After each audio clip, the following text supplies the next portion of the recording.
Hi YouTube.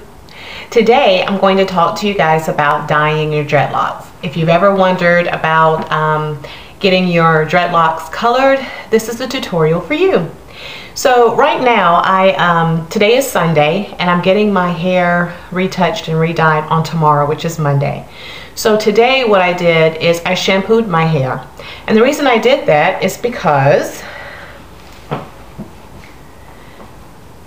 when I lock my hair, if you can see that, you know how we do the palm roll method, we twist, right? Well, I shampooed it so that I could get some of those twists to come undone so that that dye and the color would lay on there properly. So what I did first is I pre-pooed my hair, or pre-shampooed my hair with conditioner.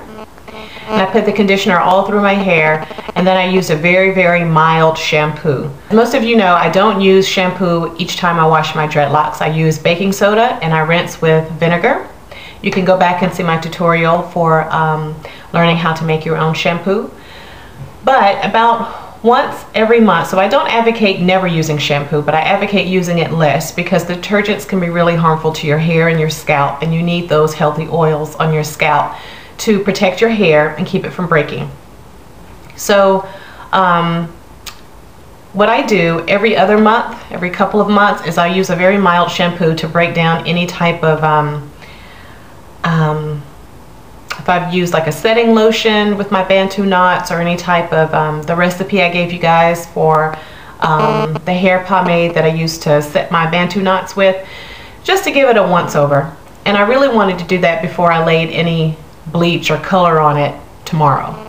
So again, I used the conditioner all over my hair, and then I used a mild shampoo, and then I used a hot oil treatment. It's imperative that you get your hair in really good, strong, healthy condition before you go and get a color treatment. But with me, I'm going to, what I was saying was, if you're going to a darker color, you don't have the bleach step. So you're not actually stripping your hair and then laying color on it. However, I'm going to a lighter color, so I have really a two-part color process. I have to get my hair bleached, and then I have color laid on top of that bleach color so that I can get a lighter color in my hair. So I really wanted to get a good conditioning going before I went to see her tomorrow. And something else to mention is, if you are going to color your natural hair, natural hair is a lot more difficult to lift than pre-processed hair or hair that's currently relaxed. So keep that in mind when you're doing your own color. If you're doing your own color, I should backtrack and say two things. If you're doing your own color, realize first of all that it's always better, if you're doing your own home colors, to do darker colors, your burgundies, dark browns, or your blacks. If you're going lighter, the lighter you're going, the more urgent, or the more I encourage you, I should say, to go see a professional and let them take care of your hair. When trying to lighten your own hair at home with the home kits, my personal experience, because I did that first before I went to see a professional, is you get a lot of brassiness, and you also don't get most often the true color that you're looking for without the aid of bleaching your hair first. And when you're getting into chemicals like that, unless you're a beautician or have a friend that is and has given you explicit advice and explicit instructions on how to do it correctly, then you really want to trust a professional. Let's see, what else is I going to tell you guys? Oh, also, if you're going to color your natural hair and you want dreadlocks, and you haven't gotten dreadlocks yet, color your hair prior to getting the dreadlocks, because your hair is going to be loose, and you'll get a better color application. Once your hair is in dreadlocks, it can be challenging to get the color everywhere it needs to be. As you can see, I had some parts that were palm rolled, and the roll, even after washing it pretty vigorously, not that you want your lock to come undone, but you want to give it a vigorous shampooing so that some of those that aren't truly locked yet go ahead and loosen up so they can get a good color application, and then you can go back and palm roll it again. Because truthfully, most hair, not everyone's, but most hair locks from the bottom up. So if it's going to lock close to where it's locked anyway and where the color is already deposited. But I really want to get that color on my new growth primarily, so that's why I went ahead and washed it today. Now, if you already have locks and you want to get your hair colored, I have a lot of advice and a lot of suggestions for you. And the first thing is, let a professional do it. Step number one.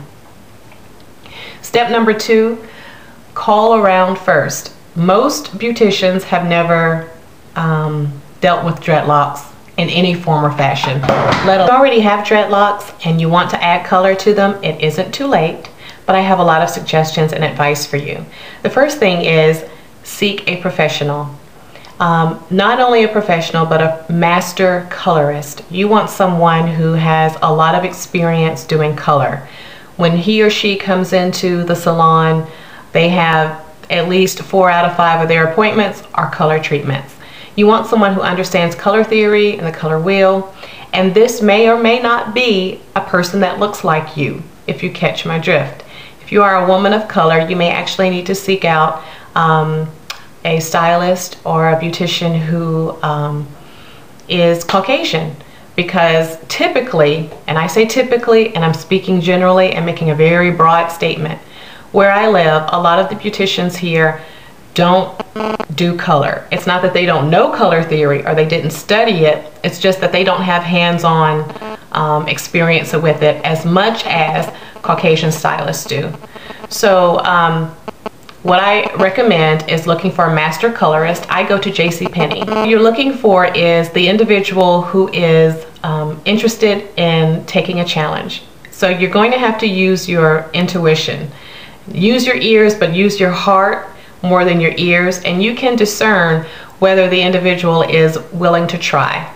And not that they're using your hair as an experiment, but whether they've had experience, if they are a Caucasian person, if they've had experience with African American hair and its texture, or even dreadlocks. And so when I called, they said they did have a master colorist there. I talked to her a little bit, and she said that she had actually worked with dreadlocks before. And so I told her I'd drop by on my lunch break. And that's the other suggestion I have for you. In doing your hair, who doesn't sound afraid or taken aback by your request, drop in, allow them to see your hair, touch your hair, and set your appointment, if they agree to do it, 2 to 3 days in advance or a week. This gives your stylist an opportunity to do some research, get your color together. Depending on how long your hair is, it will take a lot of product. I mean, JCPenney, they're not going to run out, but you do want them to be prepared to make several trips to the back to refill their mixing bowl, because with your length, it will take a lot of product. And also with our hair texture and just the way dreadlocks are constructed, they're like sponges, so they're going to soak up a lot of the product. Here's the important part. Contrary to popular belief, you do not want a stylist, when applying color to your hair, to take the color and squeeze the color in. They get the impression that the color has to go all the way through or saturate your dreadlock.